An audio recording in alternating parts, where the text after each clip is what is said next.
তালাককে ইসলাম কিন্তু উৎসাহিত তো করে নাই, সাধারণ বৈধ হিসাবেও স্বীকৃতি দেয় নাই, বরঞ্চ হাদিসে আছে আবগাদুল হালাল, এটা হলো আল্লাহর নিকট হালালের মধ্যে সবচাইতে ঘৃণিত।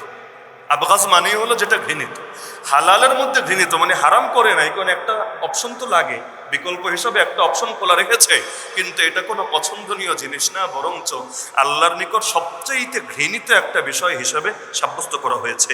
এমনকি নবীজি সাল্লাল্লাহু আলাইহি ওয়াসাল্লাম বলে দিলেন যে তোমাদের মধ্যে সর্বোত্তম ব্যক্তি সে নিজের স্ত্রীদের কাছে সর্বোত্তম ব্যক্তি যে খায়রুকুম লিনিসাইকুম, এবং নিজের ব্যাপারে স্বীকৃতি দিলেন আমি আমার স্ত্রীদের নিকট সর্বশ্রেষ্ঠ সর্বোত্তম।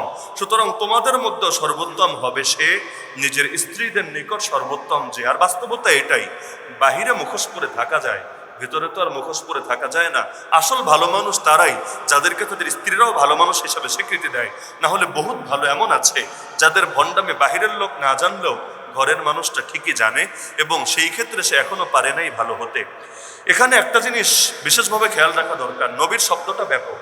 তোমাদের মধ্যে সর্বোত্তম সে স্ত্রীদের নিকট, স্ত্রীর নিকট বলে নাই, স্ত্রীদের নিকট ভালো মানুষ যে, যারা একাধিক বিয়ে করে। বিশেষ করে বাংলাদেশের একটা কমন কালচার হলো দ্বিতীয় বিয়েটাকে সমাজের মধ্যে একটা খারাপ জিনিস মনে করা হয়, দোষণীয় বিষয় মনে করা হয়, একটা ট্যাবু আছে এক্ষেত্রে। এ কারণে অধিকাংশ মানুষ দেখা যায় একাধিক বিয়ে করলে লুকায় লুকায় করে। যদিও বিয়ে আর জিনার মধ্যে পার্থক্য এখানে, বিয়ে করা হবে প্রকাশ্যে বুক ফুলিয়ে, এজন্যই মসজিদে বিয়ে করা সুন্নাহ। মসজিদে ঘোষণা দিয়ে প্রকাশ্যে বিয়ে করা হবে, খেজুর বিতরণ করা হবে, অলিমার মাধ্যমে সবার মেহমানদারি করা হবে, এগুলো সুন্নাহ। কেন? কারণ বিয়ে এটা কোনো লজ্জার বিষয় না, গর্বের বিষয়, প্রকাশ্যে বুক ফুলিয়ে করবে। আর জিনা এটা লজ্জার বিষয়, লুকিয়ে লুকিয়ে করবে।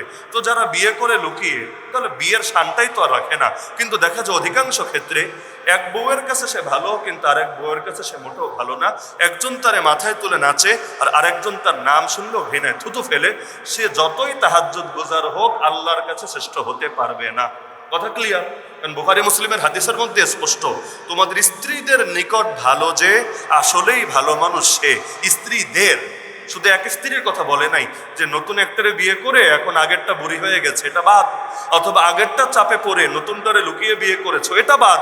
এখন ছাড়বাও না, ধরবাও না, অথবা এক মাস মজা নিয়ে ছাড়বা আর ওর কপাল পুড়বে। এই দেশে যেহেতু একবার যদি সংসার ভাঙে, দ্বিতীয়বার ভালো পাত্রের কাছে বিয়ে বসা বড় জটিল ব্যাপার। তাহলে এই যে তার জীবনটা সর্বনাশ করলা, কিয়ামতের দিন তুমি যে কোন ক্যাটাগরিতে পড়বা এটা তখনই তোমার বুঝে আসবে। শুধু নামাজ রোজা ঠিক রাখলেই হয় না, বরং বান্দার হকের গুরুত্ব ক্ষেত্র বিশেষ আল্লাহর হকের চেয়ে তো আল্লাহ বেশি বানিয়ে দিয়েছে। কারণ আল্লাহর হক নষ্ট করেছে, আল্লাহর কাছে মাফ চেয়েছে, মাফ পাবে। বান্দার হক নষ্ট করেছে, যতক্ষণ বান্দার সাথে বোঝাপড়া চূড়ান্ত না হবে আল্লাহ কিন্তু মাফ করবে না বান্দাকে। অন্য হাদিসের মধ্যে আল্লাহ রাসূল সাল্লাল্লাহু আলাইহি ওয়াসাল্লাম বলেন, ইন্নার রাজুলা ইযা সাকা ইমরাতাহু মিনাল মাই উজিরা। মুসনাদে আহমদের মধ্যে হাদিসটা আছে, সহিহ হাদিস। আল্লাহ রাসূল বলেন, একজন মানুষ যদি তার স্ত্রীকে পানিও খাওয়ায়, পানি খাওয়াতে তো আর পয়সা লাগে না। হ্যাঁ, আগের যুগে একটু কষ্ট লাগতো, যেমন সব জায়গায় পানি পান করার মতো সুমিষ্ট পানি পাওয়া যেত না, কূপ থাকতো বা বিভিন্ন জায়গা থেকে কষ্ট করে পানি আনতে হতো। আমরা গত সপ্তাহে ওয়াকফের আলোচনা করতে গিয়েও কিন্তু বলেছিলাম ৩৫,০০০ দিরহাম খরচ করে ওসমান রাদিয়াল্লাহু আনহুকে একটা কূপ কিনতে হয়েছিল, মনে আছে না? তো সুমিষ্ট পানির অভাব ছিল, তো পানি টেনে আনলো, বউরে পানি খাওয়াইলো। এই যে এতটুকু খাওয়ালো, নবী বললেন এর বিনিময়েও তুমি সওয়াব পাবা। তাহলে বোর জন্য যত টাকা খরচ করেন, তার কানের দুল হোক, অথবা তার নাকের ফুল হোক, অথবা তার শাড়ি টাড়ি হোক, অথবা তার খাবার দাবার হোক, যা খরচ করেন এগুলো কিন্তু মাগনা না রে ভাই, বরঞ্চ এর প্রতিটার বিনিময়ে আল্লাহর কাছে সওয়াব পাবেন। সুতরাং এখন থেকে বুক ফুলাইয়া গর্বের সাথে খরচ করবেন, কারণ আল্লাহ তাআলা এটারও সদকা হিসাবে গণ্য করবেন। একইভাবে আল্লাহ রাসূল সাল্লাল্লাহু আলাইহি ওয়াসাল্লাম তিনি বললেন, হাদিসের মধ্যে আছে, আল্লাহুম্মা ইন্নী উহাররিজু হাক্কা দাইফাইন আল ইয়াতীম ওয়াল মারআ। হে আল্লাহ, আল্লাহকে নবী শুনিয়ে বলছেন, হে আল্লাহ, আমি দুই দুর্বলের হকের ব্যাপারে পাপাচারিতায় লিপ্ত হওয়ার কথা জানিয়ে দিয়েছে। অর্থাৎ এই দুই হক যদি বান্দা ঠিক না রাখে, সে বড় পাপের ভেতরে পড়বে। আমি ক্লিয়ার বলে দিয়েছি, এক দুর্বলের নাম হলো এতিম, আর এক দুর্বলের নাম হলো নারী। এই দুই দুর্বলের ব্যাপারে যারা ইসলামের বিধান ঠিক রাখবে না, তাদের হক আদায় করবে না, তারা চরম পাপের ভেতরে লিপ্ত হবে। আল্লাহ রাসূল সাল্লাল্লাহু আলাইহি ওয়াসাল্লাম স্পষ্টভাবে বলে দিলেন। এমনকি আল্লাহ রাসূল সাল্লাল্লাহু আলাইহি ওয়াসাল্লাম নারীদের ক্ষেত্রে এতটা আন্তরিক ছিলেন, আম্মা জান আয়েশা রাদিয়াল্লাহু আনহা থেকে আছে যে আসওয়াদ বিন ইয়াজিদ আন-নাখাই রাহমাতুল্লাহি আলাইহি বলেন, আমি আয়েশা রাদিয়াল্লাহু আনহাকে জিজ্ঞাসা করলাম, নবী ঘরে কি করতেন? মা কানা নবিয়্যু ইয়াসনাউ ফি আহলিহি, নবী যখন ফ্যামিলির ভেতরে থাকতেন, পরিবারের ভেতরে থাকতেন, তো ঘরের ভেতরে কি করতেন?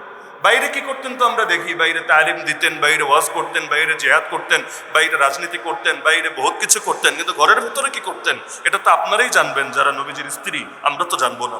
আম্মা জান আয়েশা রাদিয়াল্লাহু আনহা বললেন, কানা ইয়াকুনু ফি মিহনাতি আহলিহি, তিনি স্ত্রীদের সঙ্গে ঘরের কাজগুলো নিজে করতেন। নারীদেরকে দাসীর মতো আচরণ করতেন না, দাসী হিসেবে ট্রিট করতেন না, বরং ঘরের যে কাজ, মেহনাতু আহলিহি, ঘরের স্বাভাবিক যে কাজ, ঘরের কি কাজ আমরা সবাই জানি। আল্লাহ রাসূল এই ঘরের কাজে নারীদের সঙ্গে শরীক হতেন। ফাইদা হাদারাতিস সালাহ, যখন নামাজের টাইম হতো, কামা ইলা সালাহ, তখন তিনি কাজ রেখে নামাজের উদ্দেশ্যে চলে আসতেন। বাকি টাইম তিনি যতক্ষণ ফ্যামিলিকে দিতেন, তিনি নিজে তাদের সঙ্গে কাজে শরীক হতেন।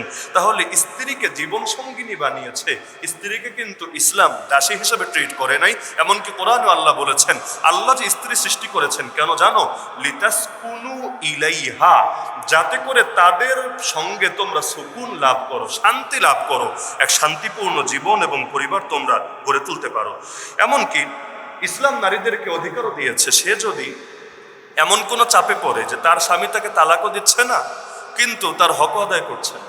ইসলাম, এটা জাহেলি যুগে ছিল না, কিন্তু ইসলাম নারীকে অধিকারও প্রতিষ্ঠিত করেছে যে তুমি চাইলে স্বামীর থেকে তালাক নিতে পারবা, যেটাকে খোলা বলে, বিনিময়ে তার যে মোহর দিয়েছিল সেই মোহর ফিরিয়ে দেওয়া হোক, অথবা অন্য কোনো চুক্তির মাধ্যমে হোক। ইসলাম তোমাকে অধিকার দিয়েছে, তুমি স্বামীকে প্রস্তাব দিবা যে তুমি আমার তালাক দাও, বিনিময়ে যে মোহর দিয়েছিল সেটা ফিরিয়ে নাও, অথবা অন্য যা কিছু তোমার সাথে চুক্তি হবে সেটা আমি তোমাকে দিয়ে দিচ্ছি, কিন্তু তুমি আমাকে জোর করে দাসী হিসাবে রাখো না, আমাকে এখান থেকে আলাদা হতে দাও। আল্লাহ রাসূলের হাদিসে আছে, সাবিত বিন কায়েস রাদিয়াল্লাহু আনহু স্ত্রী নবীর কাছে আসলেন, এসে বললেন, ইয়া রাসূলুল্লাহ, আমি সাবেতের উপর নারাজ না দ্বীনের ব্যাপারে বা চরিত্রের ব্যাপারে, অর্থাৎ সে দিনদার হিসাবেও খারাপ বিষয়টা এমন না, তার চরিত্র খারাপ বিষয়টা এমন না, কিন্তু তার সাথে আমার বনিবনা হচ্ছে না, সব ঠিক আছে, তার দিনদারি, তার আমল, তার চরিত্র সব ঠিক আছে, কিন্তু আমার মনের মিল হচ্ছে না, সংসারে সুখ হচ্ছে না।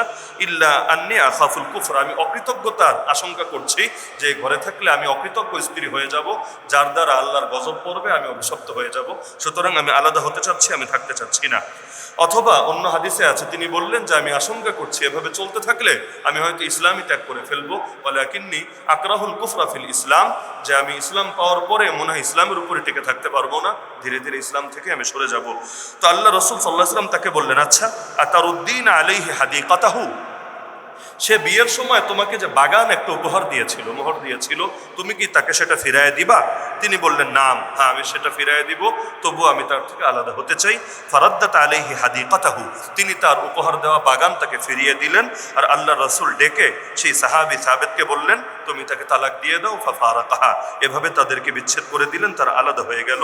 অন্য হাদিসে আছে, তিনি সেই সাহাবীকে ডেকে বললেন, ইকবালিল হাদিকা ওয়া তাল্লিকহা তাতলিকা, তুমি বাগানটা গ্রহণ করো এবং বিনিময়ে তার এক তালাক দাও, তুমি বাগানটা গ্রহণ করো, বিনিময়ে তাকে এক তালাক দাও, সে তোমার থেকে আলাদা হয়ে যাক। তাহলে দেখা যাচ্ছে এই অপশনটা ইসলাম খোলা রেখেছে, যদি স্বামী তারে নাও ছাড়ে, তবু সে যদি সেখানে নিজেকে অনিরাপদ বোধ করে, তাহলে সেই মোহরের বিনিময়ে অথবা অন্য যে কোনো চুক্তির বিনিময়ে সে স্বামীর থেকে আলাদা হতে পারবে।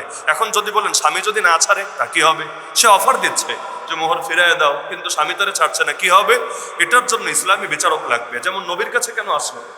সে নিজেই তো স্বামীর সাথে বোঝাপড়া করতে পারতো, নবীর কাছে কেন আসলো? নবী শুধু নবীই ছিলেন না, নবীও ছিলেন, রাষ্ট্রপ্রধানও ছিলেন, বিচারকও ছিলেন।